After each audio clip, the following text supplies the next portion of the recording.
ਭਾਰਤ ਨੇ ਏਜੰਸੀ ਦੇ ਅਧਿਕਾਰੀ ਵੱਲੋਂ ਪੰਨੂ ਖਿਲਾਫ ਸਾਜ਼ਿਸ਼ ਰਚਣ ਦੀ ਗੱਲ ਕਬੂਲੀ। ਗਦਰੀ ਬਾਬਿਆਂ ਦੇ ਇਤਿਹਾਸਕ ਅਸਥਾਨ ਸਟਾਕਟਨ ਵਿਖੇ ਮਨਾਇਆ ਗਿਆ ਸ਼ਹੀਦੀ ਸਮਾਗਮ। ਲੋਕ ਸਭਾ ਚੋਣਾਂ ਦੇ ਮੱਦੇਨਜ਼ਰ ਭਾਜਪਾ ਵੱਲੋਂ ਕਾਂਗਰਸ ਦੇ ਬੈਂਕ ਖਾਤੇ ਫ੍ਰੀਜ਼। ਸਿੱਖਸ ਫੋਰ ਜਸਟਿਸ ਜਥੇਬੰਦੀ ਦੇ ਆਗੂ ਗੁਰਪਤਵੰਤ ਸਿੰਘ ਪੰਨੂ ਦੇ ਕਤਲ ਦੀ ਸਾਜ਼ਿਸ਼ ਸੰਬੰਧੀ ਵੱਡਾ ਖੁਲਾਸਾ ਹੋਇਆ ਹੈ। ਬਲੂਮਬਰਗ ਨਿਊਜ਼ ਨੇ ਆਪਣੀ ਰਿਪੋਰਟ ਵਿੱਚ ਕਿਹਾ ਹੈ ਕਿ ਭਾਰਤ ਨੇ ਸਿੱਖ ਆਗੂ ਗੁਰਪਤਵੰਤ ਸਿੰਘ ਪੰਨੂ ਦੇ ਕਤਲ ਦੀ ਸਾਜ਼ਿਸ਼ ਵਿੱਚ ਇੱਕ ਭਾਰਤੀ ਖੁਫੀਆ ਏਜੰਸੀ ਦੇ ਅਧਿਕਾਰੀ ਦੀ ਸ਼ਮੂਲੀਅਤ ਪਾਈ ਹੈ ਤੇ ਇਸ ਦੀ ਰਿਪੋਰਟ ਵੀ ਭਾਰਤ ਨੇ ਅਮਰੀਕਾ ਨੂੰ ਸੌਂਪ ਦਿੱਤੀ ਹੈ। ਰਿਪੋਰਟ ਅਨੁਸਾਰ ਭਾਰਤੀ ਜਾਂਚ ਵਿੱਚ ਪਾਇਆ ਗਿਆ ਹੈ ਕਿ ਇੱਕ ਭਾਰਤੀ ਅਧਿਕਾਰੀ ਵੱਲੋਂ ਇਹ ਸਾਜ਼ਿਸ਼ ਰਚੀ ਗਈ ਸੀ, ਪਰ ਭਾਰਤ ਦਾ ਇਹ ਵੀ ਕਹਿਣਾ ਹੈ ਕਿ ਇਹ ਅਧਿਕਾਰੀ ਹੁਣ ਭਾਰਤ ਸਰਕਾਰ ਦੁਆਰਾ ਅਧਿਕਾਰਤ ਨਹੀਂ ਸੀ। ਬਲੂਮਬਰਗ ਨਿਊਜ਼ ਨੇ ਬੁੱਧਵਾਰ ਨੂੰ ਇਹ ਰਿਪੋਰਟ ਨਸ਼ਰ ਕੀਤੀ ਹੈ। ਹਾਲਾਂਕਿ ਰਿਪੋਰਟ ਵਿੱਚ ਅਧਿਕਾਰੀ ਦੀ ਪਹਿਚਾਣ ਗੁਪਤ ਰੱਖਦਿਆਂ ਬੇਨਾਮ ਸੀਨੀਅਰ ਅਧਿਕਾਰੀਆਂ ਦਾ ਹਵਾਲਾ ਦਿੰਦੇ ਹੋਏ ਕਿਹਾ ਗਿਆ ਹੈ ਕਿ ਕਥਿਤ ਸਾਜ਼ਿਸ਼ ਵਿੱਚ ਸਿੱਧੇ ਤੌਰ ਤੇ ਸ਼ਾਮਿਲ ਇਹ ਵਿਅਕਤੀ ਭਾਰਤ ਸਰਕਾਰ ਲਈ ਨੌਕਰੀ ਕਰਦਾ ਹੈ, ਪਰ ਹੁਣ ਉਹ ਭਾਰਤ ਦੀ ਜਾਸੂਸੀ ਏਜੰਸੀ ਰਾਹ ਲਈ ਕੰਮ ਨਹੀਂ ਕਰ ਰਿਹਾ ਹੈ। ਬਲੂਮਬਰਗ ਦੀ ਰਿਪੋਰਟ ਵਿੱਚ ਕਿਹਾ ਗਿਆ ਹੈ ਕਿ ਨਵੀਂ ਦਿੱਲੀ ਨੇ ਸਰਕਾਰ ਦੁਆਰਾ ਨਿਯੁਕਤ ਜਾਂਚ ਪੈਨਲ ਦੇ ਨਤੀਜੇ ਅਮਰੀਕੀ ਅਧਿਕਾਰੀਆਂ ਨੂੰ ਸੌਂਪ ਦਿੱਤੇ ਹਨ, ਪਰ ਭਾਰਤ ਦੇ ਵਿਦੇਸ਼ ਮੰਤਰਾਲੇ ਨੇ ਰਿਪੋਰਟ ਤੇ ਰਾਈਟਰਸ ਦੇ ਸਵਾਲ ਦਾ ਜਵਾਬ ਨਹੀਂ ਦਿੱਤਾ, ਜਿਸ ਵਿੱਚ ਕਿਹਾ ਗਿਆ ਸੀ ਕਿ ਭਾਰਤ ਨੇ ਉਸ ਵਿਅਕਤੀ ਵਿਰੁੱਧ ਕੋਈ ਅਪਰਾਧਿਕ ਕਾਰਵਾਈ ਸ਼ੁਰੂ ਨਹੀਂ ਕੀਤੀ ਹੈ। ਰਿਪੋਰਟ ਵਿੱਚ ਕਿਹਾ ਗਿਆ ਹੈ ਕਿ ਅਮਰੀਕਾ ਇਸ ਵਿੱਚ ਸ਼ਾਮਿਲ ਵਿਅਕਤੀਆਂ ਤੇ ਅਪਰਾਧਿਕ ਮੁਕੱਦਮਾ ਚਲਾਉਣ ਦੀ ਮੰਗ ਕਰ ਰਿਹਾ ਹੈ। ਅਮਰੀਕੀ ਅਧਿਕਾਰੀਆਂ ਨੇ ਸਾਜ਼ਿਸ਼ ਨੂੰ ਨਾਕਾਮ ਕਰਨ ਅਤੇ ਸਰਕਾਰ ਦੇ ਸ਼ਾਮਿਲ ਹੋਣ ਦੀਆਂ ਚਿੰਤਾਵਾਂ ਤੇ ਭਾਰਤ ਨੂੰ ਚੇਤਾਵਨੀ ਜਾਰੀ ਕਰਨ ਤੋਂ ਬਾਅਦ ਭਾਰਤ ਨੇ ਜਾਂਚ ਪੈਨਲ ਦੀ ਸਥਾਪਨਾ ਕੀਤੀ ਸੀ। ਦੱਸ ਦਈਏ ਕਿ ਅਮਰੀਕੀ ਨਿਆਂ ਵਿਭਾਗ ਨੇ ਨਵੰਬਰ ਵਿੱਚ ਕਿਹਾ ਸੀ ਕਿ ਭਾਰਤ ਸਰਕਾਰ ਦੇ ਇੱਕ ਅਧਿਕਾਰੀ ਵੱਲੋਂ ਅਮਰੀਕਾ ਅਤੇ ਕੈਨੇਡਾ ਦੇ ਦੋਹਰੇ ਨਾਗਰਿਕ ਗੁਰਪਤਵੰਤ ਸਿੰਘ ਪੰਨੂ ਦੀ ਹੱਤਿਆ ਦੀ ਕੋਸ਼ਿਸ਼ ਵਿੱਚ ਭਾਰਤ ਸਰਕਾਰ ਦੇ ਨਿਰਦੇਸ਼ ਹੋ ਸਕਦੇ ਹਨ, ਪਰ ਦੂਜੇ ਪਾਸੇ ਭਾਰਤ ਦੇ ਵਿਦੇਸ਼ ਮੰਤਰਾਲੇ ਦੇ ਬੁਲਾਰੇ ਨੇ ਉਸ ਸਮੇਂ ਚਿੰਤਾ ਜ਼ਾਹਰ ਕੀਤੀ ਸੀ ਕਿ ਭਾਰਤ ਸਰਕਾਰ ਦਾ ਇੱਕ ਅਧਿਕਾਰੀ ਸਾਜ਼ਿਸ਼ ਨਾਲ ਜੁੜਿਆ ਹੋਇਆ ਸੀ। ਇਹ ਸਰਕਾਰੀ ਨੀਤੀ ਦੇ ਵੀ ਉਲਟ ਹੈ। ਦੱਸ ਦਈਏ ਕਿ ਕਥਿਤ ਸਾਜ਼ਿਸ਼ ਨਵੰਬਰ ਵਿੱਚ ਸਾਹਮਣੇ ਆਈ ਸੀ, ਜਦੋਂ ਕੈਨੇਡਾ ਵੱਲੋਂ ਵੈਨਕੂਵਰ ਵਿੱਚ ਇੱਕ ਹੋਰ ਸਿੱਖ ਆਗੂ ਭਾਈ ਹਰਦੀਪ ਸਿੰਘ ਨਿੱਜਰ ਦੇ ਜੂਨ ਵਿੱਚ ਹੋਏ ਕਤਲ ਵਿੱਚ ਭਾਰਤੀ ਏਜੰਟਾਂ ਦਾ ਹੱਥ ਹੋਣ ਦੀ ਸੰਭਾਵਨਾ ਜਤਾਈ ਗਈ ਸੀ। ਗਦਰੀ ਬਾਬਿਆਂ ਦੀ ਤਰ੍ਹਾਂ 80ਵਿਆਂ ਦੇ ਖਾੜਕੂ ਸੰਘਰਸ਼ ਸਮੇਂ ਅਮਰੀਕਾ ਦੀ ਧਰਤੀ ਤੋਂ ਜਾ ਕੇ ਸਿੱਖ ਸੰਘਰਸ਼ ਤੇ ਖਾਲਿਸਤਾਨ ਦੀ ਆਜ਼ਾਦੀ ਲਈ ਸ਼ਹੀਦ ਹੋਏ ਸੂਰਮਿਆਂ ਭਾਈ ਹਰਜੀਤ ਸਿੰਘ ਢਿੱਲੋਂ, ਭਾਈ ਸੁਖਬੀਰ ਸਿੰਘ ਢਿੱਲੋਂ, ਭਾਈ ਚਰਨਜੀਤ ਸਿੰਘ ਚੰਨਾ, ਭਾਈ ਦਵਿੰਦਰ ਸਿੰਘ ਸਿੰਘਪੁਰਾ, ਭਾਈ ਬਲਜਿੰਦਰ ਸਿੰਘ ਰਾਜੂ ਦੀ ਯਾਦ ਵਿੱਚ ਮਹਾਨ ਸ਼ਹੀਦੀ ਸਮਾਗਮ ਕਰਵਾਇਆ ਗਿਆ। 15 ਮਾਰਚ ਨੂੰ ਸ਼੍ਰੀ ਅਖੰਡ ਪਾਠ ਸਾਹਿਬ ਦੀ ਆਰੰਭਤਾ ਹੋਈ ਤੇ 17 ਤਰੀਕ ਦਿਨ ਐਤਵਾਰ ਨੂੰ ਭੋਗ ਪਾਏ ਗਏ, ਜਿਸ ਤੋਂ ਉਪਰੰਤ ਕੀਰਤਨੀ ਜਥੇ ਨੇ ਕੀਰਤਨ ਦੀ ਸੇਵਾ ਕੀਤੀ ਤੇ ਭਾਈ ਮਹਿਲ ਸਿੰਘ ਚੰਡੀਗੜ੍ਹ ਵਾਲੇ ਨੇ ਉਹਨਾਂ ਯੋਧਿਆਂ ਦੀ ਵਾਰਾਂ ਗਾ ਕੇ ਸੰਗਤਾਂ ਨੂੰ ਇਤਿਹਾਸ ਨਾਲ ਜੋੜਿਆ। ਪੰਜਾਬ ਤੋਂ ਵਿਸ਼ੇਸ਼ ਤੌਰ ਤੇ ਸਿੱਖ ਸੰਘਰਸ਼ ਦੇ ਉੱਘੇ ਆਗੂ ਤੇ ਪੰਥ ਸੇਵਕ ਭਾਈ ਦਲਜੀਤ ਸਿੰਘ ਜੀ ਨੇ ਬਿਜਲਈ ਸਾਧਨਾ ਰਾਹੀਂ ਸੰਗਤਾਂ ਨਾਲ ਵਿਚਾਰਾਂ ਦੀ ਸਾਂਝ ਪਾਈ। ਭਾਈ ਦਲਜੀਤ ਸਿੰਘ ਨੇ ਉਹਨਾਂ ਸ਼ਹੀਦ ਸਿੰਘਾਂ ਨਾਲ ਆਪਣੀਆਂ ਯਾਦਾਂ ਨੂੰ ਤਾਜ਼ਾ ਕਰਦਿਆਂ ਉਹਨਾਂ ਸ਼ਹੀਦ ਸਿੰਘਾਂ ਦੀ ਪੰਥ ਪ੍ਰਤੀ ਸੇਵਾ ਨੂੰ ਸੰਗਤਾਂ ਦੇ ਸਨਮੁਖ ਰੱਖਿਆ। ਭਾਈ ਸਾਹਿਬ ਨੇ ਪੰਥ ਦੇ ਮੌਜੂਦਾ ਹਾਲਾਤਾਂ ਤੇ ਭਵਿੱਖ ਦੀਆਂ ਚੁਣੌਤੀਆਂ ਲਈ ਅਗਾਹ ਕੀਤਾ।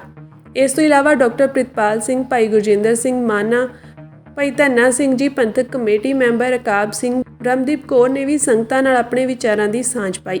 ਸਟੇਜ ਸਕੱਤਰ ਦੀ ਸੇਵਾ ਭਾਈ ਅਮਰਜੀਤ ਸਿੰਘ ਤੁੰਗ ਨੇ ਨਿਭਾਈ ਅਤੇ ਭਾਈ ਜਸਵਿੰਦਰ ਸਿੰਘ ਜੰਡੀ ਨੇ ਆਈਆਂ ਹੋਈਆਂ ਸੰਗਤਾਂ ਦਾ ਧੰਨਵਾਦ ਕੀਤਾ। ਸਮਾਗਮ ਦੀ ਸਮਾਪਤੀ ਤੋਂ ਬਾਅਦ ਸੰਗਤੀ ਰੂਹ ਵਿੱਚ ਇਹਨਾਂ 5 ਸ਼ਹੀਦ ਸਿੰਘਾਂ ਦੀਆਂ ਤਸਵੀਰਾਂ ਨੂੰ ਗੁਰਦੁਆਰਾ ਸਾਹਿਬ ਵਿੱਚ ਹੋਰਨਾਂ ਸ਼ਹੀਦ ਸਿੰਘਾਂ ਦੀਆਂ ਤਸਵੀਰਾਂ ਦੇ ਨਾਲ ਸੁਸ਼ੋਭਿਤ ਕੀਤਾ ਗਿਆ।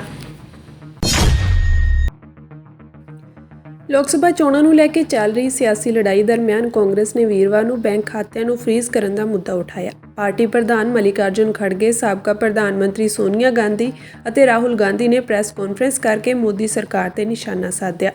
ਮਲਿਕਾਰਜੁਨ ਖੜਗੇ ਨੇ ਕਿਹਾ ਹੈ ਕਿ ਸਾਡਾ ਖਾਤਾ ਫ੍ਰੀਜ਼ ਕਰ ਦਿੱਤਾ ਗਿਆ ਹੈ। ਖਾਤਾ ਫ੍ਰੀਜ਼ ਕਰਨਾ ਹਾਕਮ ਧਿਰ ਦੀ ਖਤਰਨਾਕ ਖੇਡ ਹੈ। ਭਾਜਪਾ ਨੇ ਖੁਦ ਹਜ਼ਾਰਾਂ ਕਰੋੜ ਰੁਪਏ ਇਕੱਠੇ ਕੀਤੇ ਅਤੇ ਸਾਡੇ ਬੈਂਕ ਖਾਤੇ ਬੰਦ ਕਰ ਦਿੱਤੇ। ਕਾਂਗਰਸ ਪ੍ਰਧਾਨ ਨੇ ਕਿਹਾ ਕਿ ਭਾਰਤ ਪੂਰੀ ਦੁਨੀਆ ਵਿੱਚ ਲੋਕਤੰਤਰ, ਕਦਰਾਂ, ਕੀਮਤਾਂ ਅਤੇ ਆਦਰਸ਼ਾਂ ਲਈ ਜਾਣਿਆ ਜਾਂਦਾ ਹੈ। ਹਾਲ ਹੀ ਵਿੱਚ ਸੁਪਰੀਮ ਕੋਰਟ ਦੇ ਹੁਕਮਾਂ ਤੋਂ ਬਾਅਦ ਚੋਣ ਵੰਡ ਦਾ ਸੱਚ ਸਾਹਮਣੇ ਆਇਆ।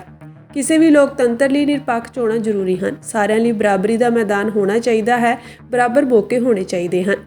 ਉਹਨਾਂ ਕਿਹਾ ਕਿ ਭਾਰਤ ਦੇ ਅਕਸਰ ਸਵਾਲ ਉਠਾਏ ਗਏ ਹਨ। ਸਾਡੇ ਖਾਤੇ ਜ਼ਬਤ ਕਰ ਲਏ ਗਏ ਹਨ, ਜਿਸ ਕਰਕੇ ਅਸੀਂ ਬਰਾਬਰੀ ਤੇ ਚੋਣ ਲੜਨ ਦੇ ਯੋਗ ਨਹੀਂ ਹਾਂ। ਇੱਕ ਸਿਆਸੀ ਪਾਰਟੀ ਵੱਲੋਂ ਚੋਣਾਂ ਲੜਨ ਲਈ ਰੁਕਾਵਟਾਂ ਖੜੀਆਂ ਕਰਕੇ ਖਤਰਨਾਕ ਖੇਡ ਖੇਡੀ ਗਈ ਹੈ।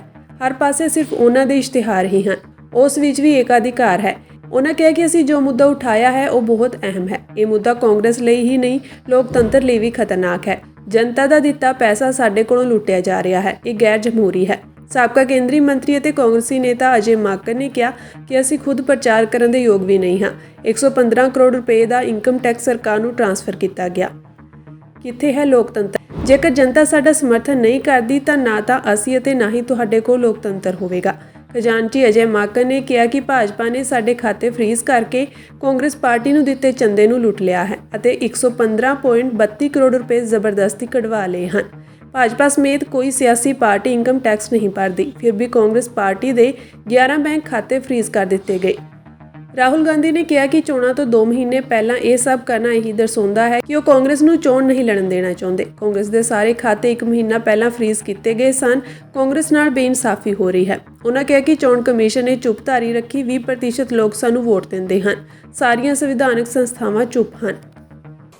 Anybody in the country imagines what happens when your bank account, your ATM card, your entire financial identity is erased, right? You can imagine if it is done to a family, the family will starve to death. If it is done to a business, the business will be crippled, right? This is what has been done to the Congress party 1 month back. All our bank accounts have been frozen.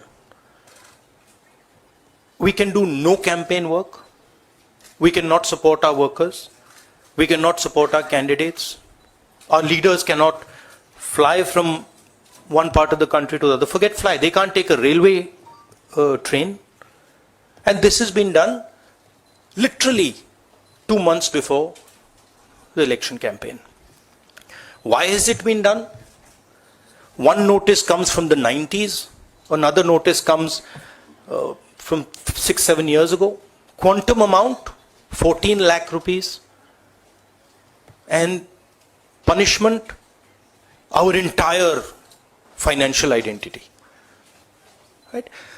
What's interesting to me is that there are institutions in this country that are supposed to protect the democratic framework. There are the courts in the country, there's the election commission in the country, right? And nothing is happening. The election commission has not even said, wait a minute, you have frozen the bank account of the largest, of one of the biggest political parties, largest opposition in the country. And already our ability to fight the election has been damaged. We've already lost a month.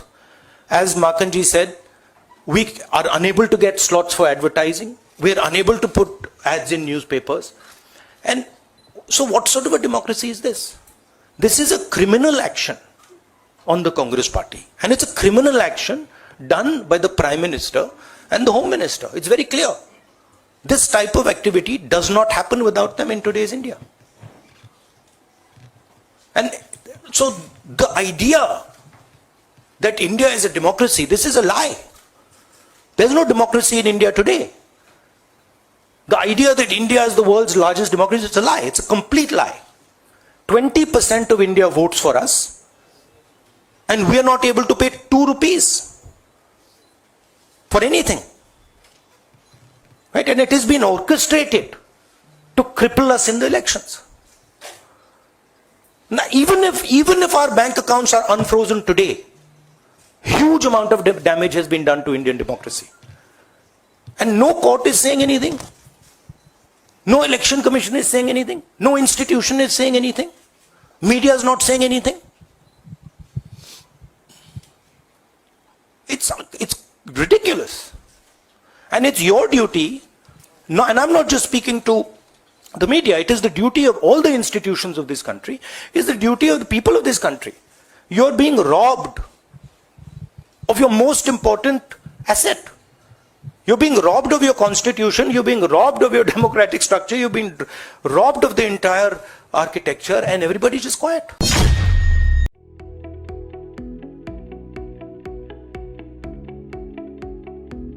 Khalsa ਹੀ ਜਾਹੋ ਜਲਾਲ ਦੇ ਪ੍ਰਤੀਕ ਤਿਉਹਾਰ ਸਿੱਖਾਂ ਦੇ ਇਤਿਹਾਸਕ ਸ਼ਹਿਰ ਸ਼੍ਰੀ ਅਨੰਦਪੁਰ ਸਾਹਿਬ ਤੋਂ ਹੋਲੇ ਮਹੱਲੇ ਦੀ ਸ਼ੁਰੂਆਤ ਹੋ ਚੁੱਕੀ ਹੈ। ਅੱਜ ਸ਼੍ਰੀ ਅਨੰਦਪੁਰ ਸਾਹਿਬ ਦੇ ਕਿਲ੍ਹਾ ਆਨੰਦਗੜ੍ਹ ਸਾਹਿਬ ਤੋਂ ਰਸਮੀ ਤੌਰ ਤੇ 5 ਪੁਰਾਤਨ ਨਗਾਰਿਆਂ ਦੀ ਚੋਟ ਜੈਕਾਰਿਆਂ ਦੀ ਗੂੰਜ ਨਾਲ ਰਸਮੀ ਤੌਰ ਤੇ ਸ਼ੁਰੂਆਤ ਹੋ ਗਈ ਹੈ, ਜੋ ਕਿ ਹਰ ਸਾਲ ਹੋਲੇ ਮਹੱਲੇ ਦੇ ਪਹਿਲੇ ਪੜਾਅ ਸ਼੍ਰੀ ਕੀਰਤਪੁਰ ਸਾਹਿਬ ਦੀ ਆਰੰਭਤਾ ਤੋਂ ਇੱਕ ਰਾਤ ਪਹਿਲਾਂ 12 ਵਜੇ ਪੁਰਾਤਨ ਸੰਪਰਦਾਵਾਂ ਵੱਲੋਂ ਸਮੁੱਚੇ ਤੌਰ ਤੇ ਆਰੰਭ ਕੀਤਾ ਜਾਂਦਾ ਹੈ। ਇਸ ਵਿੱਚ ਸ਼੍ਰੋਮਣੀ ਗੁਰਦੁਆਰਾ ਪ੍ਰਬੰਧਕ ਕਮੇਟੀ ਦੇ ਪ੍ਰਧਾਨ ਹਰਜਿੰਦਰ ਸਿੰਘ ਧਾਮੀ, ਤਖਤ ਸ੍ਰੀ ਕੇਸਗੜ੍ਹ ਸਾਹਿਬ ਦੇ ਜਥੇਦਾਰ ਗਿਆਨੀ ਸੁਲਤਾਨ ਸਿੰਘ ਤੇ ਸ਼੍ਰੋਮਣੀ ਗੁਰਦੁਆਰਾ ਪ੍ਰਬੰਧਕ ਕਮੇਟੀ ਦੇ ਮੈਂਬਰ ਭਾਈ ਅਮਰਜੀਤ ਸਿੰਘ ਚਾਵਲਾ, ਦਲਜੀਤ ਸਿੰਘ ਭਿੰਡਰ, ਕਾਰ ਸੇਵਾ ਆਨੰਦਗੜ੍ਹ ਸਾਹਿਬ ਦੇ ਬਾਬਾ ਸਤਨਾਮ ਸਿੰਘ ਸ਼ਹੀਦੀ ਬਾਗ ਸ੍ਰੀ ਅਨੰਦਪੁਰ ਸਾਹਿਬ ਵਾਲੇ ਬਾਬਾ ਗੁਰਦੇਵ ਸਿੰਘ ਤੋਂ ਇਲਾਵਾ ਹੋਰ ਕਈ ਸੰਪਰਦਾਵਾਂ ਦੇ ਮੁਖੀ ਅਤੇ ਸੰਗਤਾਂ ਹਾਜ਼ਰ ਸਨ। ਧੰਨ ਧੰਨ ਸਾਹਿਬ ਸ੍ਰੀ ਗੁਰੂ ਤੇਗ ਬਹਾਦਰ ਪਾਤਸ਼ਾਹ ਦੀ ਵਸਾਈ ਹੋਈ ਇਹ ਪਵਿੱਤਰ ਨਗਰੀ, ਜਿਸ ਧਰਤੀ ਤੇ ਗੁਰੂ ਦਸਮ ਪਾਤਸ਼ਾਹ ਜੀ ਨੇ ਆਪਣਾ ਜ਼ਿੰਦਗੀ ਦਾ ਥੋੜਾ ਸਮਾਂ ਇੱਥੇ ਬਸ਼ਰ ਕੀਤਾ ਔਰ ਇਸ ਸਥਾਨ ਦੇ ਉੱਤੇ ਸਾਹਿਬ ਗੁਰੂ ਤੇਗ ਬਹਾਦਰ ਪਾਤਸ਼ਾਹ ਜੀ ਨੂੰ ਜ਼ੁਲਮ ਦੇ ਖਿਲਾਫ ਇੱਕ ਫਿਰਕੇ ਦੀ ਰੱਖਿਆ ਲਈ ਦਿੱਲੀ ਵੱਲ ਨੂੰ ਵੀ ਚਾਲੇ ਪਾਉਣ ਲਈ ਪ੍ਰੇਰਨਾ ਕੀਤੀ ਤੇ ਸਤਿਗੁਰਾਂ ਨੇ ਬਲੀਦਾਨ ਦਿੱਤਾ ਤੇ ਸਤਿਗੁਰ ਨੇ ਪ੍ਰਤਿਗਿਆ ਕੀਤੀ ਸੀ ਕਿ ਇਸ ਧਰਤੀ ਦੇ ਉੱਤੇ ਮੈਂ ਇਹੋ ਜਿਹਾ ਖਾਲਸਾ ਸਜਾਊਂਗਾ ਜਿਹੜਾ ਖਾਲਸਾ ਲੱਖਾਂ ਕਰੋੜਾਂ ਦੇ ਵਿੱਚ ਉਹਦੀ ਪਹਿਚਾਣ ਵੱਖਰੀ ਹੋਊਗੀ। ਨਿਰੀ ਪਹਿਚਾਣ ਨਹੀਂ ਵੱਖਰੀ ਹੋਊਗੀ, ਆਤਮਿਕ ਤੌਰ ਤੇ ਵੱਡਾ ਬਲਵਾਨ ਹੋਊਗਾ ਔਰ ਗਰੀਬ ਦੱਬੇ ਲਤਾੜੇ ਲੋਕਾਂ ਦੇ ਹੱਕ ਦੇ ਵਿੱਚ ਖੜਾ ਹੋਊਗਾ। ਇਸ ਸਿਧਾਂਤ ਨੂੰ ਸਤਿਗੁਰ ਜੀ ਨੇ 1699 ਦੇ ਵਿੱਚ ਸੰਪੂਰਨ ਕੀਤਾ ਔਰ ਉਹ ਤੋਂ ਪਹਿਲਾਂ ਜਿੰਨੇ ਵੀ ਯੁੱਧ ਜੰਗ ਇੱਥੇ ਹੋਏ ਉਹ ਸਿਧਾਂਤਕ ਤੌਰ ਤੇ ਸਤਿਗੁਰ ਜੀ ਨੇ ਕੋਈ ਰਾਜ ਸੱਤਾ ਕਾਇਮ ਕਰ ਲਈ ਨਹੀਂ ਕੀਤੇ। ਉਹ ਸਿਰਫ ਖਾਲਸੇ ਦੀ ਤੇ ਸਮੁੱਚੇ ਇਸ ਮਨੁੱਖਤਾ ਦੀ, ਜਿਹਨੂੰ ਆਪਾਂ ਰਿਲੀਜੀਅਸ ਸੋਵਰੈਂਟੀ ਕਹਿ ਦਿੰਦੇ ਆ, ਉਹਦੇ ਲਈ ਸਮਰਪਿਤ ਹੋ ਕੇ ਸਤਿਗੁਰਾਂ ਨੇ ਇਹ ਸਾਰੇ ਪਵਿੱਤਰ ਸਿਧਾਂਤ ਘੜੇ। ਸੋ ਇਸੇ ਧਰਤੀ ਦੇ ਉੱਤੇ ਸਤਿਗੁਰਾਂ ਨੇ ਫਿਰ ਖਾਲਸੇ ਨੂੰ ਜਾਹੋ ਜਲਾਲ ਤੇ ਇਹ ਜਾਹੋ ਜਲਾਲ ਦੇ ਨਾਲ ਇੱਕ ਪਰੰਪਰਾ ਹੋਲੇ ਮਹੱਲੇ ਦੀ ਵੀ ਸ਼ੁਰੂ ਕੀਤੀ ਔਰ ਇਸ ਹੋਲੇ ਮਹੱਲੇ ਦੀ ਇਸ ਪਵਿੱਤਰ ਪਰੰਪਰਾ ਨੂੰ ਖਾਲਸਾ ਪੰਥ ਅੱਜ ਵੀ ਨਿਰੰਤਰ ਉਸੇ ਢੰਗ ਨਾਲ ਮਨਾ ਰਿਹਾ ਜਿਸ ਢੰਗ ਦੇ ਨਾਲ ਗੁਰੂ ਦਸਮ ਪਾਤਸ਼ਾਹ ਨੇ ਇਹਦੀ ਸ਼ੁਰੂਆਤ ਕੀਤੀ ਸੀ। ਸੋ ਅੱਜ ਹੁਣ ਕਿਲ੍ਹਾ ਆਨੰਦਗੜ੍ਹ ਸਾਹਿਬ ਤੋਂ ਇਹਦੀ ਸ਼ੁਰੂਆਤ ਹੋ ਗਈ ਆ। ਇਹ ਨਗਾਰੇ ਵਜਾਉਣ ਦਾ ਵੀ ਸਤਿਗੁਰਾਂ ਨੇ, ਕਿਉਂਕਿ ਉਸ ਵੇਲੇ ਦੇ ਰਾਜੇ ਜਿਹੜੇ ਇਹੋ ਜਿਹੀਆਂ ਗੱਲਾਂ ਤੋਂ ਮਨਾਹੀਆਂ ਕਰਦੇ ਸੀ, ਸਤਿਗੁਰ ਜੀ ਨੇ ਇਹ ਵੱਖਰੀ ਤੇ ਨਿਰਾਲੀ ਪਹਿਚਾਣ ਲਈ ਇਹ ਖਾਲਸੇ ਦੀ ਸ਼ੁਰੂਆਤ ਇਸ ਹੋਲੇ ਮਹੱਲੇ ਦੀ ਨਗਾਰਿਆਂ ਤੋਂ ਸ਼ੁਰੂ ਹੁੰਦੀ ਹੈ ਤੇ ਅੱਜ ਵੀ ਇਹ ਉਸੇ ਤਰਨਾਂਤਰ ਤੇ ਹੋ ਰਹੀ ਹੈ। ਪਿਛਲੇ ਕੁਝ ਦਿਨਾਂ ਤੋਂ ਟੈਂਕੀ ਤੇ ਚੜ੍ਹ ਕੇ ਮਰਨ ਵਰਤ ਕਰ ਰਹੀ 1158 ਸਹਾਇਕ ਪ੍ਰੋਫੈਸਰ ਯੂਨੀਅਨ ਦੀ ਆਗੂ ਜਸਵਿੰਦਰ ਕੌਰ ਨੇ ਦੱਸਿਆ ਹੈ ਕਿ ਕਿਵੇਂ ਮੁੱਖ ਮੰਤਰੀ ਭਗਵੰਤ ਮਾਨ ਵੱਲੋਂ ਵਾਰ-ਵਾਰ ਉਹਨਾਂ ਨੂੰ ਗੁੰਮਰਾਹ ਕੀਤਾ ਜਾ ਰਿਹਾ ਹੈ ਤੇ ਉਹਨਾਂ ਦੀ ਸੁਣਵਾਈ ਨਹੀਂ ਕੀਤੀ ਜਾ ਰਹੀ। ਜਸਵਿੰਦਰ ਕੌਰ ਨੇ ਦੱਸਿਆ ਕਿ ਪਹਿਲਾਂ 1 ਮਾਰਚ ਨੂੰ ਮੁੱਖ ਮੰਤਰੀ ਦਫ਼ਤਰ ਦੇ ਅਧਿਕਾਰੀਆਂ ਨੇ ਉਹਨਾਂ ਨਾਲ ਮੀਟਿੰਗ ਕੀਤੀ, ਫਿਰ 15 ਮਾਰਚ ਨੂੰ ਸਿੱਖਿਆ ਵਿਭਾਗ ਦੇ ਅਧਿਕਾਰੀਆਂ ਨੇ ਮੀਟਿੰਗ ਕੀਤੀ ਪਰ ਨਤੀਜਾ ਜ਼ੀਰੋ ਰਿਹਾ। ਮੁੱਖ ਮੰਤਰੀ ਭਗਵੰਤ ਮਾਨ ਤੇ ਸਿੱਖਿਆ ਮੰਤਰੀ ਹਰਜੋਤ ਬੈਂਸ ਨੂੰ ਇਹਨਾਂ ਦੇ ਹਾਲਾਤਾਂ ਤੇ ਕੋਈ ਤਰਸ ਨਹੀਂ ਹੈ। ਸ਼੍ਰੋਮਣੀ ਅਕਾਲੀ ਦਲ ਬਾਦਲ ਦੇ ਆਗੂ ਵਿਕਰਮ ਸਿੰਘ ਮਜੀਠੀਆ ਨੇ ਜਸਵਿੰਦਰ ਕੌਰ ਦਾ ਵੀਡੀਓ ਸਾਂਝਾ ਕਰਕੇ ਲਿਖਿਆ ਹੈ ਕਿ ਪਹਿਲਾਂ ਬਲਵਿੰਦਰ ਕੌਰ ਨੂੰ ਖੁਦਕੁਸ਼ੀ ਲਈ ਮਜਬੂਰ ਕੀਤਾ ਗਿਆ ਤੇ ਹੁਣ ਉਹੀ ਹਾਲਾਤ ਜਸਵਿੰਦਰ ਕੌਰ ਲਈ ਪੈਦਾ ਕੀਤੇ ਜਾ ਰਹੇ ਹਨ। ਲੋਕਾਂ ਦੇ ਘਰ ਉਜੜ ਰਹੇ ਹਨ, ਮੁੱਖ ਮੰਤਰੀ ਨੂੰ ਗੀਤ ਸੰਗੀਤ ਦੇ ਪ੍ਰੋਗਰਾਮਾਂ ਤੋਂ ਵੇਲ ਨਹੀਂ। ਉਹਨਾਂ ਸਵਾਲ ਕੀਤਾ ਕਿ ਕਿਉਂ ਲੋਕਾਂ ਦੀਆਂ ਧੀਆਂ ਭੈਣਾਂ ਨੂੰ ਜਾਨਾਂ ਦੇਣ ਵਾਸਤੇ ਮਜਬੂਰ ਕੀਤਾ ਜਾ ਰਿਹਾ ਹੈ। ਸਾਡੀ special principal secretary to CM ਦੇ ਨਾਲ 1 ਮਾਰਚ ਨੂੰ ਮੀਟਿੰਗ ਹੋਈ ਸੀ ਤੇ ਉਹਨਾਂ ਨੇ ਸਾਨੂੰ ਵਿਸ਼ਵਾਸ ਦਿਵਾਇਆ ਸੀ ਕਿ ਅਸੀਂ ਤੁਹਾਡਾ ਮਸਲਾ ਬਹੁਤ ਹੀ ਜਲਦ ਹੱਲ ਕਰਾਂਗੇ। ਉਸ ਤੋਂ ਬਾਅਦ ਸਾਡੀ ਹਾਇਰ ਐਜੂਕੇਸ਼ਨ ਪ੍ਰਿੰਸੀਪਲ ਸੈਕਟਰੀ ਕਮਲ ਕਿਸ਼ੋਰ ਯਾਦਵ ਨਾਲ 15 ਤਰੀਕ ਨੂੰ ਮੀਟਿੰਗ ਹੋਈ ਹੈ। ਉਹਨਾਂ ਨੇ ਵੀ ਕਿਹਾ ਕਿ ਤੁਹਾਡੇ ਮਸਲੇ ਦੇ ਵਿੱਚ ਕੋਡ ਆਫ ਕੰਡਕਟ ਦਾ ਕੋਈ ਅਸਰ ਨਹੀਂ ਹੋਵੇਗਾ ਤੇ ਇਹ ਕੰਮ ਅਸੀਂ ਆਪਣੇ ਰੋਜ਼ਾਨਾ ਕੰਮ ਦੇ ਵਿੱਚ ਪਾ ਕੇ ਤੁਹਾਡਾ ਮਸਲਾ ਬਹੁਤ ਜਲਦ ਹੱਲ ਕਰਾਂਗੇ। ਮੰਤਰੀ ਸਾਹਿਬ ਵੀ ਉਸ ਮੀਟਿੰਗ ਵਿੱਚ ਸੀਗੇ, ਉਹਨਾਂ ਨੇ ਵੀ ਸਾਨੂੰ ਪੂਰਾ ਯਕੀਨ ਦਿਵਾਇਆ ਸੀ ਪਰ ਹਜੇ ਤੱਕ ਸਾਡਾ ਜਿਹੜਾ ਮਸਲਾ ਆ ਉੱਥੇ ਤਾਂ ਉੱਥੇ ਹੀ ਪਿਆ ਆ। ਕੱਲ ਸਾਡੀ ਪ੍ਰਸ਼ਾਸਨਿਕ ਅਧਿਕਾਰੀਆਂ ਜਿਸ ਵਿੱਚ DC ma'am Ropar, SSP, SP, DSP, SDM ਆਦਿ ਸ਼ਾਮਲ ਸਨ। ਉਹਨਾਂ ਨੇ ਵੀ ਜਦੋਂ special principal secretary to CM Kumar Amit ji ਨਾਲ ਗੱਲ ਕੀਤੀ ਤੇ ਉਹਨਾਂ ਨੇ ਦੱਸਿਆ ਕਿ ਹਾਂ ਅਸੀਂ ਇਹਨਾਂ ਦਾ ਕੰਮ ਹੋ ਸਕਦਾ ਤੇ ਅਸੀਂ ਕਰ ਰਹੇ ਹਾਂ। ਕਮਲ ਕਿਸ਼ੋਰ ਯਾਦਵ ਨਾਲ ਵੀ ਉਹਨਾਂ ਦੀ ਗੱਲ ਹੋਈ, ਪਰ ਹਜੇ ਤੱਕ ਸਾਡਾ ਕੋਈ ਵੀ ਮਸਲਾ ਹੱਲ ਨਹੀਂ ਹੋਇਆ। ਜੇਕਰ ਸਰਕਾਰ ਇਸ ਤਰ੍ਹਾਂ ਦੀ ਟਾਲ ਮਟੋਲ ਦੀ ਨੀਤੀ ਦੇ ਵਿੱਚ ਹੀ ਹੈ ਤਾਂ ਫਿਰ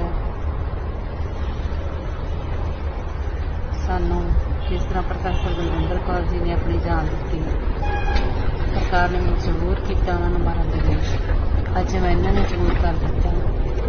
ਸਾਡੇ ਬਹੁਤ ਸਾਰੇ ਸਾਥੀ ਇਸੇ ਮਾਨਸਿਕ ਪਰੇਸ਼ਾਨੀ ਦਾ ਸ਼ਿਕਾਰ ਹਨ ਤਾਂ ਇਸ ਦੇ ਸਿੱਟੇ ਬਹੁਤ ਗੰਭੀਰ ਨਿਕਲ ਸਕਦੇ ਹਨ। ਸੋ ਮੇਰੀ ਅਪੀਲ ਹੈ ਪ੍ਰਸ਼ਾਸਨਿਕ ਅਧਿਕਾਰੀਆਂ ਨੂੰ ਕਿ ਅਗਰ ਕੋਈ ਵੀ ਇਸ ਤਰ੍ਹਾਂ ਦੀ ਅਣਸੁਖਾਵੀ ਘਟਨਾ ਵਾਪਰਦੀ ਹੈ ਤੇ ਉਸ ਦੀ ਸਿੱਧੀ ਜ਼ਿੰਮੇਵਾਰੀ ਪੰਜਾਬ ਸਰਕਾਰ ਤੇ ਪ੍ਰਸ਼ਾਸਨ ਦੀ ਹੈ। ਕੈਨੇਡਾ ਦੀ ਰਾਜਧਾਨੀ ਓਟਾਵਾ ਵਿੱਚ ਹੋਈ ਕੈਨੇਡੀਅਨ ਰੈਸਲਿੰਗ ਚੈਂਪੀਅਨਸ਼ਿਪ ਵਿੱਚ ਪੰਜਾਬਣਾਂ ਨੇ ਮੱਲਾਂ ਮਾਰੀਆਂ ਹਨ। ਇਸ ਦੌਰਾਨ 3 ਪੰਜਾਬਣਾਂ ਨੇ ਚੰਗਾ ਪ੍ਰਦਰਸ਼ਨ ਕਰਦਿਆਂ 2 ਸੋਨੇ ਅਤੇ 1 ਚਾਂਦੀ ਤਮਗਾ ਜਿੱਤ ਕੇ ਭਾਈਚਾਰੇ ਦਾ ਮਾਣ ਵਧਾਇਆ ਹੈ। ਓਟਾਵਾ ਦੇ TD ਪੈਲੇਸ ਵਿਖੇ ਹੋਈ ਕੌਮੀ ਕੁਸ਼ਤੀ ਮੁਕਾਬਲਿਆਂ ਵਿੱਚ 50 ਤੋਂ 76 ਕਿਲੋ ਵਰਗ ਦੀਆਂ 47 ਪਹਿਲਵਾਨ ਲੜਕੀਆਂ ਨੇ ਭਾਗ ਲਿਆ ਸੀ। ਇਸ ਦੌਰਾਨ Guru Gobind Singh wrestling club Abbotsford ਦੀ ਪਹਿਲਵਾਨ ਰੁਪਿੰਦਰ ਕੌਰ ਜੋਹਲ ਨੇ 76 ਕਿਲੋ ਵਰਗ ਮੁਕਾਬਲੇ ਵਿੱਚ ਪਹਿਲਾ ਸਥਾਨ ਹਾਸਲ ਕਰਦਿਆਂ ਸੋਨ ਤਮਗਾ ਜਿੱਤਿਆ। ਰੁਪਿੰਦਰ ਕੌਰ ਜ਼ਿਲ੍ਹਾ ਲੁਧਿਆਣਾ ਦੇ ਮੁੱਲਾਂਪੁਰ ਦਾਖਾ ਨੇੜਲੇ ਪਿੰਡ ਮਨਿਆਣੀ ਵਾਸੀ ਬਲਰਾਜ ਸਿੰਘ ਜੋਹਲ ਦੀ ਧੀ ਹੈ। ਚੈਂਪੀਅਨਸ਼ਿਪ ਵਿੱਚ ਅਖਾੜਾ ਆਫ ਚੈਂਪੀਅਨ ਕਲੱਬ ਦੀ ਪਹਿਲਵਾਨ ਪ੍ਰਬਲੀਨ ਕੌਰ ਰੰਧਾਵਾ ਨੇ 65 ਕਿਲੋ ਵਰਗ ਮੁਕਾਬਲੇ ਵਿੱਚ ਸੋਨੇ ਦਾ ਤਮਗਾ ਜਿੱਤਿਆ। ਇਸੇ ਤਰ੍ਹਾਂ GTA ਰੈਸਲਿੰਗ ਕਲੱਬ ਦੀ ਤਰਲੀਨ ਕੌਰ ਸਰੋਆ ਨੇ ਚਾਂਦੀ ਤਮਗਾ ਜਿੱਤਿਆ ਹੈ।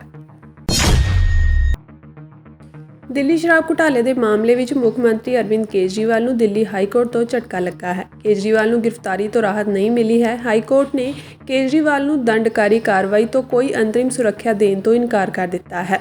ਅਦਾਲਤ ਨੇ ਕਿਹਾ ਹੈ ਕਿ ਇਸ ਪੜਾਅ ਤੇ ਅਸੀਂ ਅੰਤਰਿਮ ਰਾਹਤ ਦੇਣ ਦੇ ਇੱਛੁਕ ਨਹੀਂ ਹਾਂ। ਹਾਲਾਂਕਿ ਅਦਾਲਤ ਨੇ ਇਸ ਨਵੀਂ ਅੰਤਰਿਮ ਪਟੀਸ਼ਨ ਤੇ ED ਤੋਂ ਜਵਾਬ ਮੰਗਿਆ ਹੈ ਅਤੇ ਮਾਮਲੇ ਨੂੰ 22 ਅਪ੍ਰੈਲ 2024 ਲਈ ਸੂਚੀਬੱਧ ਕੀਤਾ ਹੈ। ਦਿੱਲੀ ਸ਼ਰਾਬ ਘੁਟਾਲੇ ਵਿੱਚ ED ਵੱਲੋਂ ਜਾਰੀ 9ਵੇਂ ਸੰਮਨ ਵਿੱਚ ਵੀ CM ਕੇਜਰੀਵਾਲ ਪੇਸ਼ ਨਹੀਂ ਹੋਏ। ਕੇਜਰੀਵਾਲ ਨੇ ਇਸ ਸੰਮਨ ਤੇ ਸਵਾਲ ਉਠਾਉਂਦੇ ਹੋਏ ਦਿੱਲੀ ਹਾਈ ਕੋਰਟ ਵਿੱਚ ਪਟੀਸ਼ਨ ਦਾਇਰ ਕੀਤੀ ਸੀ। ਇਸ ਪਟੀਸ਼ਨ ਤੇ ਅੱਜ ਹਾਈ ਕੋਰਟ ਵਿੱਚ ਸੁਣਵਾਈ ਹੋਈ। ਮਾਮਲੇ ਦੀ ਸੁਣਵਾਈ ਕਰ ਰਹੇ ਜੱਜਾਂ ਨੇ ED ਨੂੰ ਕੇਜਰੀਵਾਲ ਦੇ ਖਿਲਾਫ ਸਬੂਤ ਦਿਖਾਉਣ ਲਈ ਕਿਹਾ ਹੈ। ਅਦਾਲਤ ਦੇ ਜੱਜਾਂ ਨੇ ਚੈਂਬਰ ਵਿੱਚ ED ਤੋਂ ਫਾਈਲਾਂ ਮੰਗਵਾਈਆਂ। ਅਦਾਲਤ ਨੇ ED ਨੂੰ ਇਹ ਵੀ ਪੁੱਛਿਆ ਹੈ ਕਿ ਜਦੋਂ ਉਹ ਸੰਮਨ ਤੇ ਪੇਸ਼ ਨਹੀਂ ਹੋਏ ਤਾਂ ਤੁਸੀਂ ਉਸ ਨੂੰ ਗ੍ਰਿਫਤਾਰ ਕਿਉਂ ਨਹੀਂ ਕੀਤਾ। ਹਾਈ ਕੋਰਟ ਨੇ ED ਨੂੰ ਪੁੱਛਿਆ, ਤੁਹਾਨੂੰ ਕੇਜਰੀਵਾਲ ਨੂੰ ਗ੍ਰਿਫਤਾਰ ਕਰਨ ਤੋਂ ਕੌਣ ਰੋਕ ਰਿਹਾ ਸੀ? ਜਦੋਂ ਤੁਸੀਂ ਸੰਮਨ ਜਾਰੀ ਕਰ ਰਹੇ ਸੀ ਅਤੇ ਉਹ ਪੇਸ਼ ਨਹੀਂ ਹੋ ਰਹੇ ਸਨ, ਤੁਹਾਨੂੰ ਅਜਿਹੀ ਸਥਿਤੀ ਵਿੱਚ ਗ੍ਰਿਫਤਾਰ ਕਰਨ ਦਾ ਅਧਿਕਾਰ ਹੈ। ASG SV ਰਾਜੂ ਨੇ ਜਵਾਬ ਦਿੰਦਿਆਂ ਕਿਹਾ ਕਿ ਅਸੀਂ ਉਹਨਾਂ ਨੂੰ ਪੁੱਛਗਿੱਛ ਵਿੱਚ ਸ਼ਾਮਿਲ ਹੋਣ ਲਈ ਕਹਿ ਰਹੇ ਸੀ। ਅਸੀਂ ਗ੍ਰਿਫਤਾਰ ਕਰ ਵੀ ਸਕਦੇ ਹਾਂ, ਨਹੀਂ ਵੀ। ਦੱਸ ਦਈਏ ਕਿ ED ਨੇ CM ਕੇਜਰੀਵਾਲ ਨੂੰ ਗ੍ਰਿਫਤਾਰ ਨਾ ਕਰਨ ਦੀ ਸ਼ਰਤ ਤੇ ਪੁੱਛਗਿੱਛ ਵਿੱਚ ਸ਼ਾਮਿਲ ਹੋਣ ਲਈ ਕਿਹਾ ਹੈ। ਕੇਜਰੀਵਾਲ ਨੇ ਦਿੱਲੀ ਹਾਈ ਕੋਰਟ ਨੂੰ ED ਨੂੰ ਪੁੱਛਗਿੱਛ ਦੌਰਾਨ ਗ੍ਰਿਫਤਾਰ ਨਾ ਕਰਨ ਦਾ ਹੁਕਮ ਦੇਣ ਲਈ ਕਿਹਾ ਹੈ। ਤਰਨਤਾਰਨ ਦੇ ਪੱਟੀ ਤੋਂ ਦਿਲ ਦਹਿਲਾ ਦੇਣ ਵਾਲੀ ਖਬਰ ਸਾਹਮਣੇ ਆਈ ਹੈ। ਇੱਥੇ ਪਿੰਡ ਸਭਰਾ ਵਿੱਚ 21 ਸਾਲਾ ਨੌਜਵਾਨ ਦਾ ਤੇਜ਼ਧਾਰ ਹਥਿਆਰਾਂ ਨਾਲ ਕਤਲ ਕਰ ਦਿੱਤਾ ਗਿਆ। ਘਟਨਾ ਦਾ ਕਾਰਨ ਨਿੱਜੀ ਰੰਜਿਸ਼ ਦੱਸਿਆ ਜਾ ਰਿਹਾ ਹੈ। ਮ੍ਰਿਤਕ ਦੀ ਪਹਿਚਾਣ ਗੁਰਦਿਆਲ ਸਿੰਘ ਪੁੱਤਰ ਹਜ਼ਾਰਾ ਸਿੰਘ ਵਜੋਂ ਹੋਈ ਹੈ।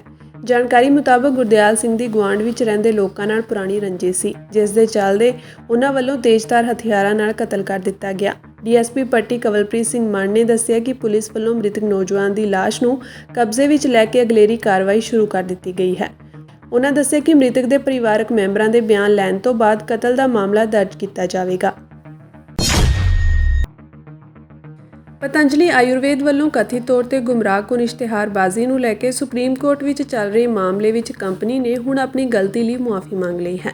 ਪਤੰਜਲੀ ਆਯੁਰਵੇਦ ਅਤੇ ਇਸ ਦੇ MD ਆਚਾਰਿਆ ਬਾਲਕ੍ਰਿਸ਼ਨ ਨੇ ਗੁੰਮਰਾਹਕੁਨ ਅਤੇ ਧੋਖੇਬਾਜ਼ ਦਵਾਈਆਂ ਦੇ ਇਸ਼ਤਿਹਾਰ ਦੇਣ ਲਈ ਸੁਪਰੀਮ ਕੋਰਟ ਤੋਂ ਬਿਨਾਂ ਸ਼ਰਤ ਮੁਆਫੀ ਮੰਗੀ ਹੈ। ਇਸ ਮਾਫੀਨਾਮੇ ਵਿੱਚ ਇਸ਼ਤਿਹਾਰ ਦੁਬਾਰਾ ਨਾ ਪ੍ਰਸਾਰਿਤ ਕਰਨ ਦਾ ਵਾਅਦਾ ਵੀ ਕੀਤਾ ਗਿਆ ਹੈ। ਆਚਾਰੀਆ ਬਾਲਕ੍ਰਿਸ਼ਨ ਦਾ ਕਹਿਣਾ ਹੈ ਕਿ ਕੰਪਨੀ ਦੇ ਮੀਡੀਆ ਵਿਭਾਗ ਨੂੰ ਸੁਪਰੀਮ ਕੋਰਟ ਦੇ ਹੁਕਮਾਂ ਦੀ ਜਾਣਕਾਰੀ ਨਹੀਂ ਸੀ। ਉਹਨਾਂ ਦਾ ਕਹਿਣਾ ਹੈ ਕਿ ਇਸ ਦਾ ਉਦੇਸ਼ ਨਾਗਰਿਕਾਂ ਨੂੰ ਪਤੰਜਲੀ ਉਤਪਾਦਾਂ ਦਾ ਸੇਵਨ ਕਰਕੇ ਸਿਹਤਮੰਦ ਜੀਵਨ ਜਿਉਣ ਲਈ ਉਤਸ਼ਾਹਿਤ ਕਰਨਾ ਸੀ। ਅਦਾਲਤ ਨੇ ਰਾਮਦੇਵ ਅਤੇ ਪਤੰਜਲੀ ਦੇ MD ਆਚਾਰਿਆ ਬਾਲਕ੍ਰਿਸ਼ਨ ਨੂੰ ਪਤੰਜਲੀ ਆਯੁਰਵੇਦ ਦੇ ਗੁੰਮਰਾਹਕੁਨ ਦਵਾਈ ਦੇ ਇਸ਼ਤਿਹਾਰ ਮਾਮਲੇ ਵਿੱਚ 2 ਅਪ੍ਰੈਲ ਨੂੰ ਅਦਾਲਤ ਵਿੱਚ ਪੇਸ਼ ਹੋਣ ਲਈ ਕਿਹਾ ਹੈ। ਕੰਪਨੀ ਅਤੇ ਆਚਾਰਿਆ ਬਾਲਕ੍ਰਿਸ਼ਨ ਨੇ ਨੋਟਿਸ ਦਾ ਜਵਾਬ ਦਾਇਰ ਨਹੀਂ ਕੀਤਾ, ਜਿਸ ਕਾਰਨ ਇਹ ਹੁਕਮ ਜਾਰੀ ਕੀਤਾ ਗਿਆ ਸੀ। ਹੁਣ ਉਹਨਾਂ ਨੂੰ ਅਗਲੀ ਤਰੀਕ ਤੇ ਅਦਾਲਤ 'ਚ ਪੇਸ਼ ਹੋਣਾ ਪੈ ਸਕਦਾ ਹੈ। ਅਦਾਲਤ ਨੇ 19 ਮਾਰਚ ਨੂੰ ਹੋਈ ਸੁਣਵਾਈ ਦੌਰਾਨ ਨੋਟਿਸ ਜਾਰੀ ਕੀਤਾ ਸੀ ਅਤੇ ਇਹ ਵੀ ਪੁੱਛਿਆ ਸੀ ਕਿ ਕਿਉਂ ਨਾ ਉਹਨਾਂ ਖਿਲਾਫ ਮਾਨਹਾਨੀ ਦੀ ਕਾਰਵਾਈ ਸ਼ੁਰੂ ਕੀਤੀ ਜਾਵੇ। ਜਸਟਿਸ ਹੀਮਾ ਕੋਹਲੀ ਅਤੇ ਅਹਿਸਾਨੁਦੀਨ ਅਮਾਨੁੱਲਾ ਦੀ ਬੈਂਚ ਮਾਮਲੇ ਦੀ ਸੁਣਵਾਈ ਕਰ ਰਹੀ ਹੈ। ਇਸ ਤੋਂ ਪਹਿਲਾਂ ਇਸ ਮਾਮਲੇ ਦੀ ਸੁਣਵਾਈ 27 ਫਰਵਰੀ ਨੂੰ ਹੋਈ ਸੀ। 27 ਫਰਵਰੀ ਨੂੰ ਹੋਈ ਸੁਣਵਾਈ ਦੌਰਾਨ ਅਦਾਲਤ ਨੇ ਪਤੰਜਲੀ ਆਯੁਰਵੇਦ ਦੇ ਗੁੰਮਰਾਹਕੁਨ ਦਵਾਈਆਂ ਦੇ ਇਸ਼ਤਿਹਾਰਾਂ ਤੇ ਰੋਕ ਲਗਾ ਦਿੱਤੀ ਸੀ। ਇਸ ਤੋਂ ਇਲਾਵਾ ਮਾਨਹਾਨੀ ਦੀ ਕਾਰਵਾਈ ਕਰਦਿਆਂ ਕਾਰਨ ਦੱਸੋ ਨੋਟਿਸ ਵੀ ਜਾਰੀ ਕੀਤਾ ਗਿਆ ਸੀ। ਦਰਅਸਲ ਅਦਾਲਤ ਨੇ ਪਿਛਲੇ ਸਾਲ ਗੁੰਮਰਾਹਕੁਨ ਇਸ਼ਤਿਹਾਰ ਜਾਰੀ ਨਾ ਕਰਨ ਦੇ ਨਿਰਦੇਸ਼ ਦਿੱਤੇ ਸਨ। ਇਲਜ਼ਾਮ ਹਨ ਕਿ ਕੰਪਨੀ ਨੇ ਇਸ ਨੂੰ ਨਜ਼ਰਅੰਦਾਜ਼ ਕਰ ਦਿੱਤਾ ਸੀ। ਦੱਸ ਦਈਏ ਕਿ ਸੁਪਰੀਮ ਕੋਰਟ 17 ਅਗਸਤ 2022 ਨੂੰ ਇੰਡੀਅਨ ਮੈਡੀਕਲ ਐਸੋਸੀਏਸ਼ਨ ਦੁਆਰਾ ਦਾਇਰ ਪਟੀਸ਼ਨ ਤੇ ਸੁਣਵਾਈ ਕਰ ਰਿਹਾ ਸੀ। ਇਸ ਵਿੱਚ ਕਿਹਾ ਗਿਆ ਸੀ ਕਿ ਪਤੰਜਲੀ ਨੇ ਕੋਵਿਡ ਟੀਕਾਕਰਨ ਅਤੇ ਐਲੋਪੈਥੀ ਦੇ ਵਿਰੁੱਧ ਨਕਾਰਾਤਮਕ ਪ੍ਰਚਾਰ ਕੀਤਾ। ਇਸ ਦੇ ਨਾਲ ਹੀ ਉਸਨੇ ਆਪਣੀਆਂ ਆਯੁਰਵੈਦਿਕ ਦਵਾਈਆਂ ਨਾਲ ਕੁਝ ਬਿਮਾਰੀਆਂ ਠੀਕ ਕਰਨ ਦਾ ਝੂਠਾ ਦਾਅਵਾ ਵੀ ਕੀਤਾ। IVF ਤਕਨੀਕ ਦੇ ਜ਼ਰੀਏ ਸਿੱਧੂ ਮੂਸੇਵਾਲਾ ਦੀ ਮਾਤਾ ਵੱਲੋਂ ਜਨਮ ਦਿੱਤੇ ਗਏ ਛੋਟੇ ਪੁੱਤਰ ਨੂੰ ਲੈ ਕੇ ਕੇਂਦਰ ਸਰਕਾਰ ਨੇ ਜਿਹੜਾ ਸਵਾਲ ਪੁੱਛਿਆ ਹੈ ਉਸ ਤੇ ਬਠਿੰਡਾ ਦੇ Jinder heart institute and IVF centre ਦਾ ਬਿਆਨ ਸਾਹਮਣੇ ਆਇਆ ਹੈ। ਡਾਇਰੈਕਟਰ ਰਾਜੇਸ਼ ਜਿੰਦਲ ਨੇ ਕਿਹਾ ਕਿ ਸਾਨੂੰ ਨਹੀਂ ਪਤਾ ਹੈ ਕਿ ਮਾਤਾ ਚਰਨ ਕੌਰ ਨੇ ਕਿੱਥੋਂ IVF ਕਰਵਾਇਆ ਸੀ। ਜਦੋਂ ਸਾਡੇ ਕੋਲ ਆਏ ਸਨ ਤਾਂ ਉਹ ਗਰਭਵਤੀ ਸਨ। ਉਹਨਾਂ ਦਾ ਧਿਆਨ ਰੱਖਣਾ ਸਾਡੀ ਜ਼ਿੰਮੇਵਾਰੀ ਸੀ, ਭਾਵੇਂ ਉਹ 50 ਸਾਲ ਤੋਂ ਵੱਧ ਹਨ। ਇਹ ਪੂਰੀ ਤਰ੍ਹਾਂ ਨਾਲ ਕਾਨੂੰਨੀ ਹੈ। ਦਰਅਸਲ ਕੇਂਦਰ ਸਰਕਾਰ ਦੇ ਪਰਿਵਾਰ ਭਲਾਈ ਵਿਭਾਗ ਨੇ ਪੰਜਾਬ ਸਰਕਾਰ ਨੂੰ ਚਿੱਠੀ ਲਿਖ ਕੇ ਪੁੱਛਿਆ ਸੀ ਕਿ ਸਾਨੂੰ ਮੀਡੀਆ ਰਿਪੋਰਟਾਂ ਤੋਂ ਪਤਾ ਲੱਗਿਆ ਹੈ ਕਿ ਸਿੱਧੂ ਮੂਸੇਵਾਲਾ ਦੀ ਮਾਤਾ ਚਰਨ ਕੌਰ ਨੇ IVF ਇਲਾਜ ਤਕਨੀਕ ਨਾਲ 58 ਸਾਲ ਦੀ ਉਮਰ ਵਿੱਚ ਇੱਕ ਬੱਚੇ ਨੂੰ ਜਨਮ ਦਿੱਤਾ ਹੈ, ਜਦਕਿ ਭਾਰਤੀ ਕਾਨੂੰਨ ਦੇ ਮੁਤਾਬਕ IVF ਕਰਵਾਉਣ ਦੀ ਉਮਰ ਹੱਦ 21 ਤੋਂ 50 ਸਾਲ ਤੱਕ ਹੈ, ਜਦਕਿ ਪੁਰਸ਼ਾਂ ਲਈ ਇਸ ਦੀ ਉਮਰ ਸੀਮਾ 21 ਤੋਂ 55 ਸਾਲ ਹੈ। ਇਸ ਉਮਰ ਤੋਂ ਵੱਧ ਲੋਕਾਂ ਲਈ ਇਹ ਕਾਨੂੰਨੀ ਜੁਰਮ ਹੈ। 2022 ਵਿੱਚ ਪਾਸ ਹੋਏ ਕਾਨੂੰਨ ਦੇ ਤਹਿਤ ਸਖਤ ਸਜ਼ਾ ਹੋ ਸਕਦੀ ਹੈ, ਪਰ ਜੇਕਰ ਕੋਈ ਔਰਤ ਵਿਦੇਸ਼ ਵਿੱਚ ਗਰਭਵਤੀ ਹੈ ਤਾਂ ਉਸ ਦਾ ਜਣੇਪਾ ਦੇਸ਼ ਵਿੱਚ ਹੋ ਸਕਦਾ ਹੈ। ਦੱਸਿਆ ਜਾ ਰਿਹਾ ਹੈ ਕਿ ਸਿੱਧੂ ਮੂਸੇਵਾਲਾ ਦੇ ਮਾਤਾ ਚਰਨ ਕੌਰ ਨੇ IVF ਵਿਦੇਸ਼ ਵਿੱਚ ਕਰਵਾਇਆ ਸੀ। ਅਜਿਹੇ ਵਿੱਚ ਉਹਨਾਂ ਨੂੰ ਕਿਸੇ ਵੀ ਤਰ੍ਹਾਂ ਦੀ ਕਾਨੂੰਨੀ ਪਰੇਸ਼ਾਨੀ ਨਹੀਂ ਆਵੇਗੀ। ਪਿਤਾ ਬਲਕੌਰ ਸਿੰਘ ਨੇ ਬੀਤੇ ਦਿਨ ਮੁੱਖ ਮੰਤਰੀ ਭਗਵੰਤ ਮਾਨ ਤੇ ਇਲਜ਼ਾਮ ਲਗਾਉਂਦੇ ਹੋਏ ਦਾਅਵਾ ਕੀਤਾ ਸੀ ਕਿ ਮੇਰੇ ਕੋਲ ਸਾਰੇ ਦਸਤਾਵੇਜ਼ ਹਨ। ਭਾਰਤ ਵਿੱਚ ਜੇਕਰ 50 ਸਾਲ ਤੋਂ ਵੱਧ ਉਮਰ ਦੀ ਕੋਈ ਔਰਤ IVF ਰਾਹੀਂ ਬੱਚਾ ਪੈਦਾ ਕਰਨਾ ਚਾਹੁੰਦੀ ਹੈ ਤਾਂ ਉਸ ਨੂੰ ਹਾਈ ਕੋਰਟ ਤੱਕ ਪਹੁੰਚ ਕਰਨੀ ਪਵੇਗੀ, ਨਹੀਂ ਤਾਂ 5 ਤੋਂ 20 ਲੱਖ ਰੁਪਏ ਤੱਕ ਦਾ ਜੁਰਮਾਨਾ। ਜੇ ਦੂਜੀ ਵਾਰ ਚੋਰੀ IVF ਕਰਦਾ ਹੈ ਤਾਂ 10-20 ਲੱਖ ਰੁਪਏ ਤੱਕ ਜੁਰਮਾਨਾ ਅਤੇ 8 ਸਾਲ ਤੱਕ ਦੀ ਜੇਲ੍ਹ ਹੋ ਸਕਦੀ ਹੈ। ਸੁਪਰੀਮ ਕੋਰਟ ਦੇ ਸੀਨੀਅਰ ਵਕੀਲ HS ਫੁਲਕਾ ਨੇ ਕਿਹਾ ਕਿ ਨਾ ਤਾਂ ਕੇਂਦਰ ਸਰਕਾਰ ਅਤੇ ਨਾ ਹੀ ਪੰਜਾਬ ਸਰਕਾਰ ਕੋਲ ਅਧਿਕਾਰ ਹਨ ਕਿ ਉਹ ਮੂਸੇਵਾਲਾ ਦੇ ਪਰਿਵਾਰ ਤੋਂ IVF ਦੀ ਰਿਪੋਰਟ ਦੀ ਮੰਗ ਕਰ ਸਕਦਾ ਹੈ। ਕੇਂਦਰ ਸਰਕਾਰ ਨੇ ਜੋ ਸਾਲ 2021 ਵਿੱਚ ਕਾਨੂੰਨ ਬਣਾਇਆ ਉਹ ਪਰਿਵਾਰ ਲਈ ਨਹੀਂ ਸੀ ਬਲਕਿ ਕਲੀਨਿਕਾਂ ਲਈ ਸਨ। ਪੰਜਾਬ ਅਤੇ ਹਰਿਆਣਾ ਹਾਈ ਕੋਰਟ ਨੇ ਸੌਦਾ ਸਾਧ ਦੀ ਉਸ ਪਟੀਸ਼ਨ ਨੂੰ ਵੱਡੇ ਬੈਂਚ ਕੋਲ ਭੇਜ ਦਿੱਤਾ ਹੈ ਜਿਸ ਵਿੱਚ ਉਸ ਨੇ ਪੰਜਾਬ ਸਰਕਾਰ ਵੱਲੋਂ 2015 ਦੇ ਬੇਅਦਬੀ ਮਾਮਲਿਆਂ ਦੀ CBI ਜਾਂਚ ਲਈ ਸਹਿਮਤੀ ਵਾਪਸ ਲੈਣ ਨੂੰ ਚੁਣੌਤੀ ਦਿੱਤੀ ਸੀ। ਅਜਿਹਾ ਕਰਦਿਆਂ ਅਦਾਲਤ ਨੇ 4 ਸਵਾਲ ਤੈਅ ਕੀਤੇ ਹਨ। ਪਟੀਸ਼ਨ ਵਿੱਚ ਬੇਅਦਬੀ ਮਾਮਲਿਆਂ ਦੀ ਜਾਂਚ ਜਾਰੀ ਰੱਖਣ ਲਈ CBI ਨੂੰ ਹੁਕਮ ਦੇਣ ਦੀ ਵੀ ਮੰਗ ਕੀਤੀ ਗਈ ਸੀ। ਜਸਟਿਸ ਵਿਨੋਦ S ਭਾਰਦਵਾਜ ਨੇ ਅੱਜ ਜਾਰੀ ਇੱਕ ਵਿਸਥਾਰਤ ਹੁਕਮ ਵਿੱਚ ਵੱਡੇ ਬੈਂਚ ਦੇ ਵਿਚਾਰ ਲਈ 4 ਸਵਾਲ ਤਿਆਰ ਕੀਤੇ ਹਨ। ਇਸ ਮਾਮਲੇ ਵਿੱਚ ਹੇਠਲੀ ਅਦਾਲਤ ਦੀ ਅਗਲੀ ਕਾਰਵਾਈ ਤੇ ਵੀ ਰੋਕ ਲਗਾ ਦਿੱਤੀ ਹੈ। ਦਰਅਸਲ ਹਾਈ ਕੋਰਟ ਦੇ 2 ਵੱਖ-ਵੱਖ ਸਿੰਗਲ ਬੈਂਚਾਂ ਵਿਚਾਲੇ ਨੋਟੀਫਿਕੇਸ਼ਨ ਦੀ ਵੈਧਤਾ ਤੇ ਪਵਿੱਤਰਤਾ ਦੇ ਨਾਲ-ਨਾਲ ਪੰਜਾਬ ਵਿਧਾਨ ਸਭਾ ਵੱਲੋਂ CBI ਤੋਂ ਜਾਂਚ ਵਾਪਸ ਲੈਣ ਲਈ ਪਾਸ ਕੀਤੇ ਮਤੇ ਨੂੰ ਲਾਗੂ ਕਰਨ ਦੀ ਯੋਗਤਾ ਦੇ ਸਬੰਧ ਵਿੱਚ ਮਤਭੇਦ ਹਨ। ਅਦਾਲਤ ਵੱਲੋਂ ਇਸ ਮਾਮਲੇ ਤੇ ਕੁਝ ਸਵਾਲ ਤਿਆਰ ਕੀਤੇ ਗਏ ਹਨ। ਇਹ ਸਵਾਲ ਹਨ ਕਿ ਕਿਸੇ ਸੂਬੇ ਦੀ ਵਿਧਾਨ ਸਭਾ ਕਿਸੇ ਵਿਸ਼ੇਸ਼ ਏਜੰਸੀ ਰਾਹੀਂ ਜਾਂ ਉਸ ਵੱਲੋਂ ਕਿਸੇ ਅਪਰਾਧਕ ਮਾਮਲੇ ਦੀ ਜਾਂਚ ਕਰਨ ਲਈ ਮਤਾ ਪਾਸ ਕਰਕੇ ਰਾਜ ਕਾਰਜਪਾਲਿਕਾ ਨੂੰ ਹੁਕਮ ਜਾਰੀ ਕਰਨ ਦੇ ਸਮਰੱਥ ਹੈ ਅਤੇ ਕੀ ਅਜਿਹੇ ਅਧਿਕਾਰ ਖੇਤਰ ਦੀ ਵਰਤੋਂ ਜਾਂਚ ਨੂੰ ਚਲਾਉਣ ਦੇ ਬਰਾਬਰ ਹੋਵੇਗੀ ਕਿ ਵਿਸ਼ੇਸ਼ ਛੁੱਟੀ ਪਟੀਸ਼ਨ ਨੂੰ ਰੱਦ ਕਰਦਿਆਂ ਇੱਕ ਹੋਰ ਮੁਲਜ਼ਮ ਵੱਲੋਂ ਹਾਈ ਕੋਰਟ ਸਾਹਮਣੇ ਇੱਕ ਹੋਰ ਪਟੀਸ਼ਨ ਵਿੱਚ ਸੁਪਰੀਮ ਕੋਰਟ ਵੱਲੋਂ ਖੁੱਲ੍ਹੇ ਰੱਖੇ ਗਏ ਕਾਨੂੰਨ ਬਾਰੇ ਹਾਈ ਕੋਰਟ ਵੱਲੋਂ ਮੁੜ ਜਾਂਚ ਕਰਨ ਦਾ ਬਦਲ ਖੁੱਲ੍ਹਾ ਹੈ ਕਿ ਸੂਬਾ CBI ਵੱਲੋਂ ਨਿਯਮਿਤ ਕੇਸ ਦਰਜ ਕਰਨ ਤੋਂ ਬਾਅਦ ਜਾਂਚ CBI ਨੂੰ ਤਬਦੀਲ ਕਰਨ ਵਾਲੀ ਆਪਣੀ ਨੋਟੀਫਿਕੇਸ਼ਨ ਵਾਪਸ ਲੈਣ ਦੇ ਸਮਰੱਥ ਅਤੇ ਅਧਿਕਾਰਤ ਹੈ ਜਾਂ ਕਿ ਅਜਿਹੇ ਦਰਜ ਮਾਮਲਿਆਂ ਵਿੱਚ ਅੰਤਿਮ ਰਿਪੋਰਟ ਸਿਰਫ ਕੇਂਦਰੀ ਜਾਂਚ ਬਿਊਰੋ ਵੱਲੋਂ ਹੀ ਸੌਂਪੀ ਜਾ ਸਕਦੀ ਹੈ। ਜਦੋਂ ਇਸ ਅਦਾਲਤ ਨੇ ਉਸੇ ਨੋਟੀਫਿਕੇਸ਼ਨ ਵਿਰੁੱਧ ਹੋਰ ਮੁਲਾਜ਼ਮਾਂ ਵੱਲੋਂ ਦਾਇਰ ਕੀਤੀ ਗਈ ਇੱਕ ਹੋਰ ਪਟੀਸ਼ਨ ਵਿੱਚ ਵਾਪਸ ਲੈਣ ਦੀ ਨੋਟੀਫਿਕੇਸ਼ਨ ਨੂੰ ਬਰਕਰਾਰ ਰੱਖਿਆ ਹੈ। ਦੱਸ ਦਈਏ ਕਿ ਸਾਲ 2021 ਵਿੱਚ ਸੌਦਾ ਸਾਧ ਨੇ ਪੰਜਾਬ ਵਿੱਚ ਜੂਨ ਤੋਂ ਅਕਤੂਬਰ 2015 ਦਰਮਿਆਨ ਸ੍ਰੀ ਗੁਰੂ ਗ੍ਰੰਥ ਸਾਹਿਬ ਜੀ ਦੀ ਬੇਅਦਬੀ ਦੀਆਂ 3 ਵੱਖ-ਵੱਖ ਘਟਨਾਵਾਂ ਦੀ ਨਿਰਪੱਖ ਜਾਂਚ ਦੀ ਮੰਗ ਕਰਦਿਆਂ ਹਾਈ ਕੋਰਟ ਦਾ ਦਰਵਾਜ਼ਾ ਖੜਕਾਇਆ ਸੀ। ਸੌਦਾ ਸਾਧ ਨੇ ਪੰਜਾਬ ਸਰਕਾਰ ਦੇ ਉਸ ਨੋਟੀਫਿਕੇਸ਼ਨ ਨੂੰ ਚੁਣੌਤੀ ਦਿੱਤੀ ਹੈ ਜਿਸ ਵਿੱਚ ਉਸ ਨੇ ਜਾਂਚ CBI ਨੂੰ ਸੌਂਪਣ ਦੀ ਆਪਣੀ ਸਹਿਮਤੀ ਵਾਪਸ ਲੈ ਲਈ ਸੀ। ਪਟੀਸ਼ਨ ਵਿੱਚ ਬੇਅਦਬੀ ਮਾਮਲਿਆਂ ਦੀ ਜਾਂਚ ਜਾਰੀ ਰੱਖਣ ਲਈ CBI ਨੂੰ ਹੁਕਮ ਦੇਣ ਦੀ ਵੀ ਮੰਗ ਕੀਤੀ ਗਈ ਹੈ। ਜ਼ਿਕਰਯੋਗ ਹੈ ਕਿ ਸੀਬੀਆਈ ਨੇ ਕੇਸ ਬੰਦ ਕਰ ਦਿੱਤਾ ਸੀ ਅਤੇ ਕਿਹਾ ਸੀ ਕਿ ਇਸ ਮਾਮਲੇ ਵਿੱਚ ਸੌਦਾ ਸਾਧ ਦੇ ਚੇਲਿਆਂ ਦੀ ਸ਼ਮੂਲੀਅਤ ਦਾ ਕੋਈ ਸਬੂਤ ਨਹੀਂ ਮਿਲਿਆ ਹੈ।